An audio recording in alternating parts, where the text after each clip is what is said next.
Asante sana. Tunaanza rasmi patanisho. Na yule ambaye ningependa tumpatanishe, naona ujumbe wake anasema, jambo patanisho, kwa majina mimi ni Latifa Akumu ambaye ana miaka 17 kutoka Kakamega County. Ningependa munisaidie kupatanishwa na babangu mzazi Saidi Abdalla ambaye ana miaka 40. Nilikosana na babangu mwezi wa 3 mwaka huu. Sijakuwa na mawasiliano na yeye tangu awache kunisomesha. Na anasema tangu mimi nimelelewa na nyanya tangu mama aende Uarabuni, na nimepitia magumu mpaka nikapata mwanamume akanipa mimba, na sasa hii ndio inaleta shida saa hii nyumbani, mpaka mama ameingilia. Naomba mnisaidie nipatane na baba, na akanipatia namba ya baba pale. Mtoto mdogo wa miaka 17 jamani, Latifa amepachikwa mimba. Baba inaonekana amekasirika, hata ameacha kulipa school fees. Mama naye ameenda kule Saudi Arabia. Okay. Haya, acha tumpigie tusikie anasemaje, na tuone vile tunamsaidia. Kwa hivyo Latifa, tunakupigia kutoka Radio Jambo. Thank you.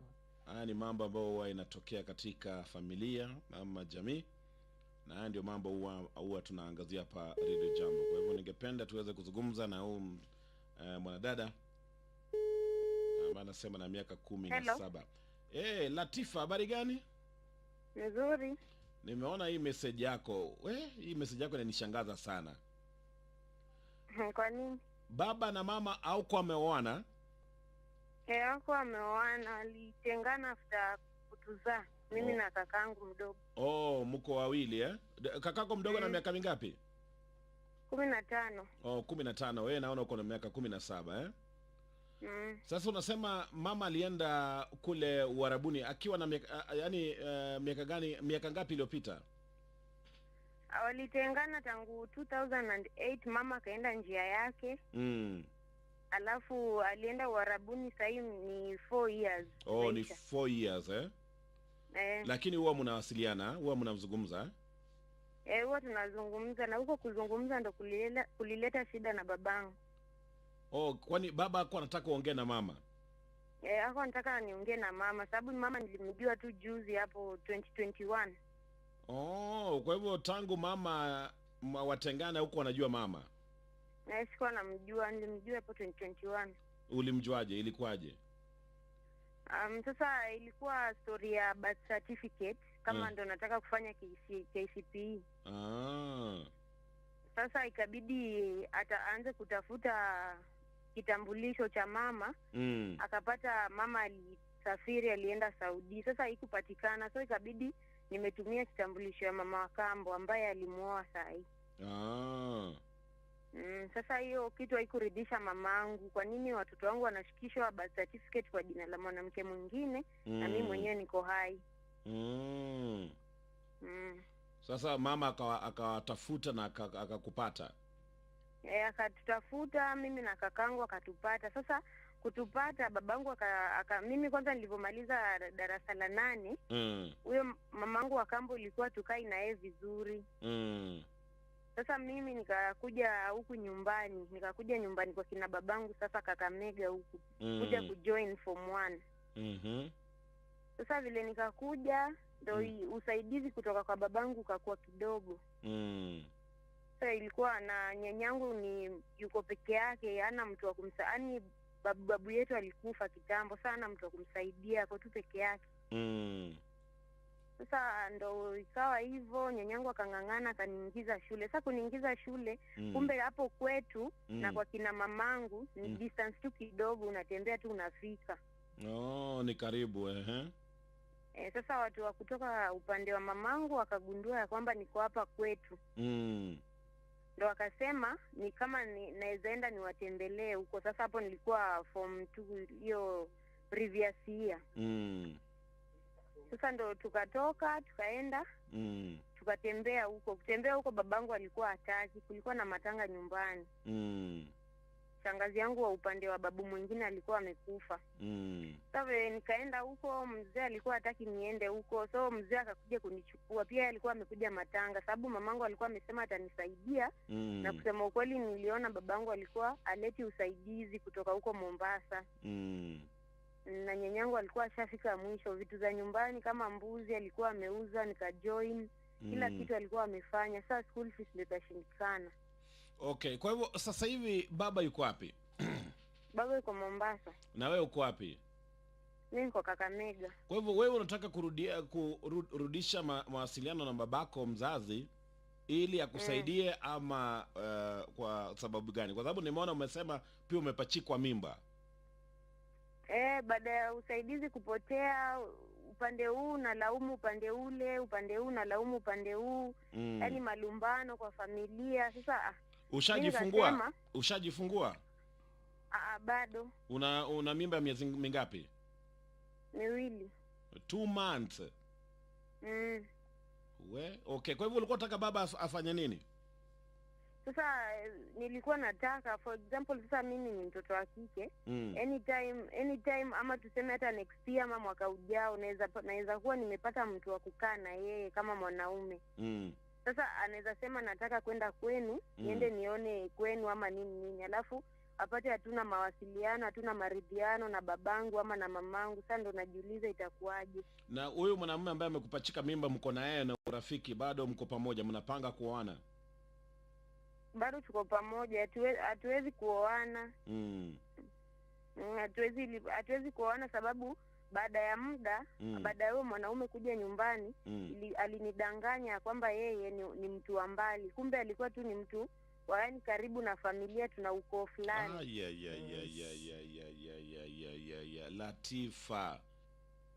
Latifa. Au kufanya uchunguzi kabla ushiriki mapenzi na mtu kama huyo? Ningefanya uchunguzi, lakini sasa nilikuwa nakaa mbali na nyumbani. Tulikutania mbali sana. Kwa hivyo mambo yote baba anajua? Mambo yote baba anajua. Ndio maana labda amekutenga, hataki mambo yako tena. Hebu shikilia hapo kidogo nimtafute. Sawa. Haya, usikate simu. Unaendelea na patanisho. Tayari umesikia vile huyu mwanadada ama msichana amejieleza, miaka 17 na mimba sasa hivi ya miezi 2.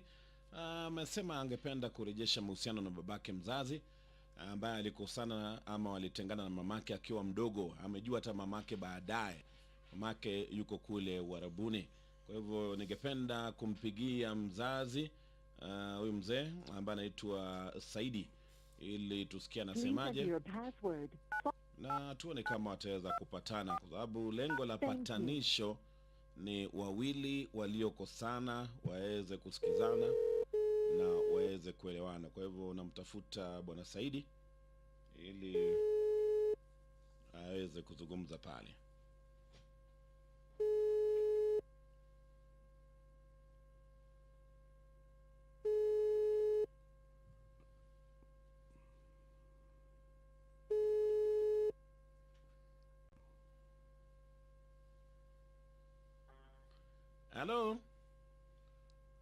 Halo, naongea na bwana Saidi? Hello? Saidi Abdalla? Kwani kuna shida ya network? Halo. Habari gani bwana Saidi? Salama. Mimi nakupigia kutoka Radio Jambo Naam. Naitwa Gidi na niko na mwenzangu Ghost Mlee Sasa kuna msichana wako ametutumia ujumbe hapa Radio Jambo. Anasema kwamba labda alikukosea ama kuna vile mmekuwa mzungumzi. Kwa hivyo ametuomba tumpatie nafasi aweze kukuomba msamaha ili uweze kurejesha mahusiano na yeye. Yupo huyo. Huyo anaitwa Latifa Akumu. Sijui kama unamfahamu ni mwanao namfahamu na yote. Ametueleza masaibu ambayo amepitia pale, vile alienda shule na hata amefichua kwamba labda amepachikwa mimba ya miezi 2. Yaani kuna mambo mengi ambayo ametueleza, lakini amesema tumsaidie ili aweze kuwasiliana na wewe ili muweze kurejesha mahusiano. Yuko hapo kwa line. Latifa, Naam. ongea na baba. Hello. Hello. Salamu alaikum. Salam. Vipi? Poa tu. Umenipelekea redio jambo nini mbaya? Ha? Hakuna kitu kibaya, mimi nilikuwa nataka tu nikuombe msamaha. Wewe ulikataa kusoma. Hapana, vile ulikuja huko kwa mama kunichukua ndo najua nilikukosea, ni venye nilikataa kuja. Mimi nakupata paka kwa nyanyako nikupeleke shuleni, ulipata masomo mwenyewe. Sasa hii nimekufika watakaji. Nataka kuomba msamaha tu. Wewe ulijiona umefika, umekuwa msichana. Utaki kunisikiza. Mbona unanitafuta saa hii nilikwambia usinitafute? Nataka kuomba msamaha. Unajua uliniaibisha wewe.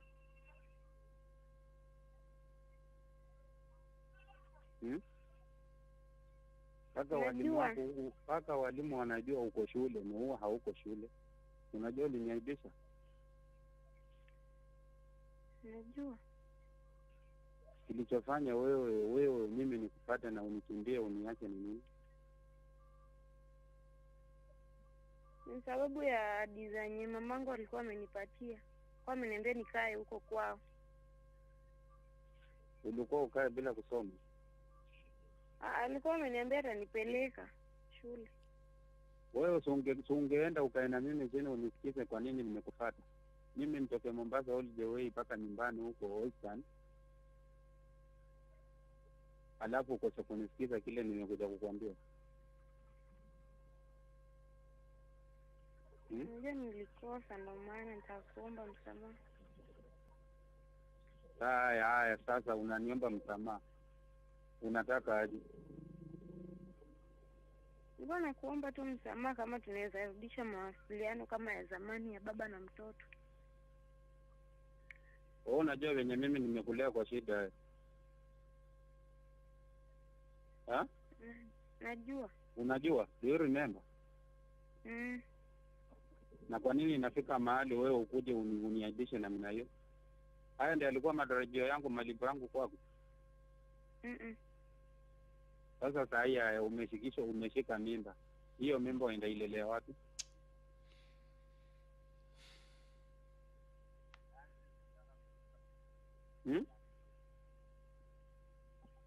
Hebu ongea, unapotezea gidi muda.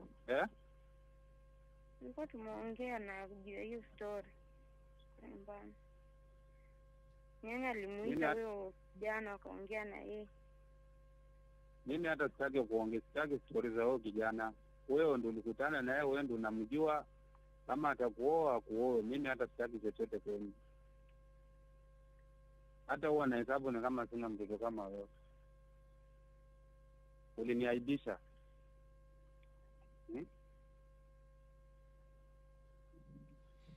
Sasa ungekuwa uko shuleni. Wale watoto ulianza nao shule sasa wako form 3. Hata hujafika 18 years una mimba tayari. Hajafika 15 years. Amesema ameandika hapa kwa 17 years bwana Abdalla. Ako 17, hajafika 18. Ako 17 now. Bwana Abdalla, unajua na kufeel because wewe ni mtu ambaye uko umri wangu, yani same age group, na tuko na watoto ambao wako katika huo umri. I can imagine umelea mtoto anafika huu umri tayari amepata mimba, amekataa shule. Ni uchungu sana kwa mzazi. Kwa hivyo I feel you my brother. Latifa, wewe ni msichana mdogo sana. Na nashangaa sana au kusikiza mambo ya babako. Baba ni mtu ambaye anapenda mtoto wake, na akikupatia ushauri fulani ujue inatoka kwa roho yake. Baba akikwambia unafaa kuendelea na shule, umalize shule, anajua kwa nini anakuambia vile. Wewe unasema ulikuwa unasikiza watu kando kando, unaangalia mambo yako ukidhani kwamba umefika umri unaweza jiamulia mambo, na bado ni msichana mdogo. Unajua nimeshtuka sana nasikia uko miaka 17 na tayari unasema una mimba. Shule pia hujamaliza. Latifa.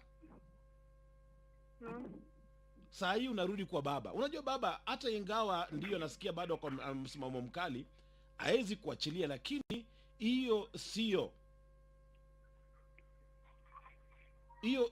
hiyo sio reason ya kuweza kuendelea kufanya mambo ambayo unafanya. Uliacha shule ukiwa class ngapi? Form 2. Form 2. Hiyo ni miaka gani? 2023 hapo. 2023, hiyo ni kama last year. Unafaa kurudi shule. Ilikuwa lack of school fees. Lack of school fees. Lakini ni kwa sababu mzazi alikuwa wewe umewekwa shuleni pale, lakini ukamua wewe uanze mambo yako tofauti. Na ndio maana labda mzazi akasema amechoka na wewe. Latifa, ulifanya makosa sana. Mzee Abdalla. Gidi. Sasa itakuwaje? Huu ni msichana wako, bado ni wako, licha ya mambo yote. Niambie. Nakwambia hivi. Huyu msichana tulikuwa tunaishi naye Mombasa, na nilikutana na mamaka akiwa na 2.5 years, na nimemlea mwenyewe. Akiwa 2.5 years, akiwa na mwenzake mdogo wake yuko hata ananga maneno. Mdogo wake bado unaishi na yeye? Hata yeye ako na mama nyumbani. Ako na mama nyumbani, Sasa alipasi mtihani na zeki. Hisikileva ukimwona hivyo ni mwerevu sana, ni ujinga tu. Sasa akatoroka nyumbani kwa sababu shule yenye aliitwa hakutaka na hakuniambia. Sasa paka nikawa naletewa scholarship na anatafuta na hayuko. Nilimtafuta 2 months. Kumbe ametoroka, ameenda nyumbani huko Western na hajawahi enda. Sasa kitambo mimi nimpate scholarship imeenda. Nikamwambia sasa tafuta shule huko nyumbani usome huko. Utaki huku. Alikuwa ametoka huko Machakos. Akatoroka. Sasa mimi nimemtoa kwa programu yangu. Ilibidi tu kwa sababu vitu anakuja kufanya saa na mimba, mimi nitamsaidia visa. Kama mimi nilitoka huko nikampata, nimwambie mambo na polisi nini, niambie unatakaje. Uone vile tutasaidiana urudi shuleni. Mtoto alinikimbia last akaniacha njiani kitu. Nilimpata ujombani kwake. Akakukimbia live. Alinikimbia akaniacha. Akaenda ujombani. Na mimi nikasema asiwahi nitafuta, mimi wacha nirudi Mombasa kwa kijana yangu.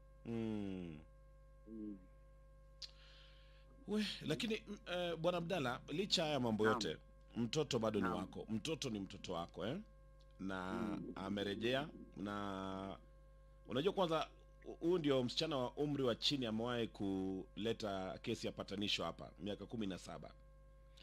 Ishara kwamba labda amejifikiria na anahisi kwamba labda aombe msamaha, ama labda akili yake imeanza kukomaa, aweze kuona vile anaweza rekebisha makosa yote ambayo amefanya. Kwa hivyo sijui kama itakuwa sawa umsamehe na uone vile mnaweza endelea mbele na hali yalivyo sasa hivi. Msamaha Gidi sijakataa, lakini kuna shida. Nikwambie kitu Gidi. Muulize hiyo mimba amebeba ni ya nani? Ametueleza kwamba ni ya ukoo, na hata imetushangaza sana. Na mjomba wake haswa. Mjomba wake, uncle. Yango.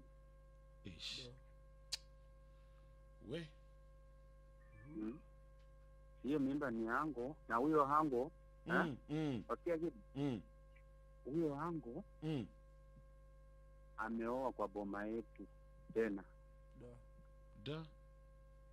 Sasa huyo hango mwenye bibi yake, huyo msichana anamuita shangazi. Auntie. Ni auntie.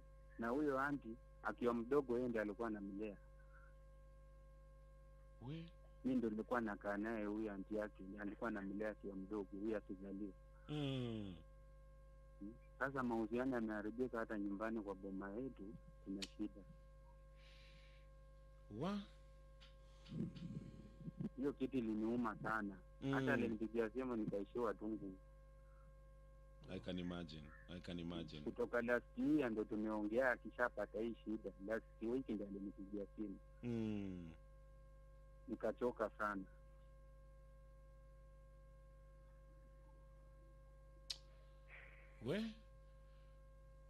Sasa itakuwaje? Unaona wenye watoto wanafanya wazazi wabidi. I know. Abdalla, mimi I can feel you. I know. I feel you. Mimi nakuelewa. Naam. Nakuelewa. Na pole sana kwa haya mambo yote unapitia kama mzazi. Mimi nimemsamea.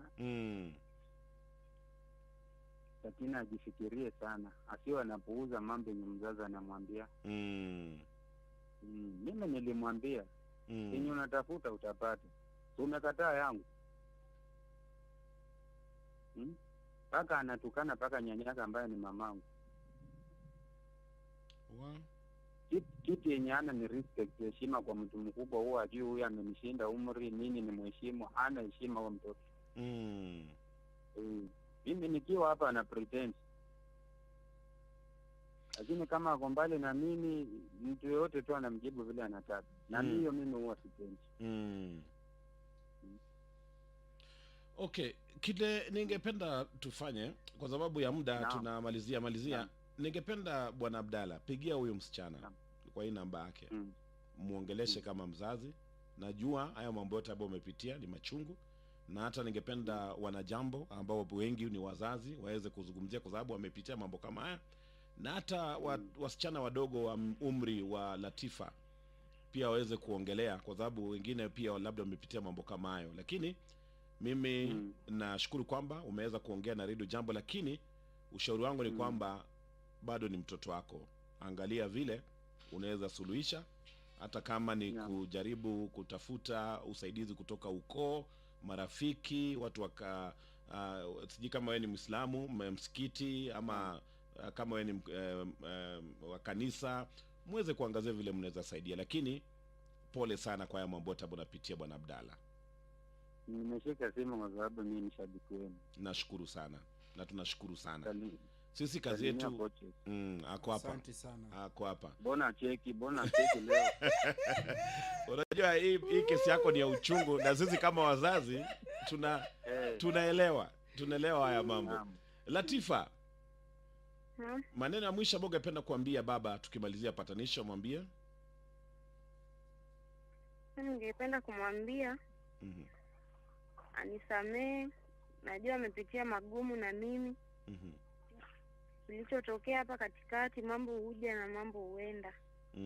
Na mbele nyuma nikiangalia sina mtu yote wa kunisaidia ila ni wazazi wangu tu na ambaye ni yeye. Sasa nilikuwa naomba anisamee tu kama mtoto wake, sababu watu wao wanakosa. Na binadamu asiyekosa sio mkamilifu. Nimekubali makosa yangu. Na sikufanya kwa kujua, nilifanya kwa kutojua, sababu tulikutana mbali na mwenye alinipatia mimba. Sasa mimi sikujua. Sasa nilikuwa naomba tu anisamee na turudishe uhusiano kama kitambo. Haya mzee Abdalla, maneno ya mwisho. Mimi nimemsamea, is my daughter. Lakini akirekebisha mimi nitampigia simu, tutaongea familia maneno. Kweli. Asante sana na pole sana ndugu yangu. Kwa mengi zaidi tunapatia na jambo waweze kupatia ushauri Asante sana Latifa. We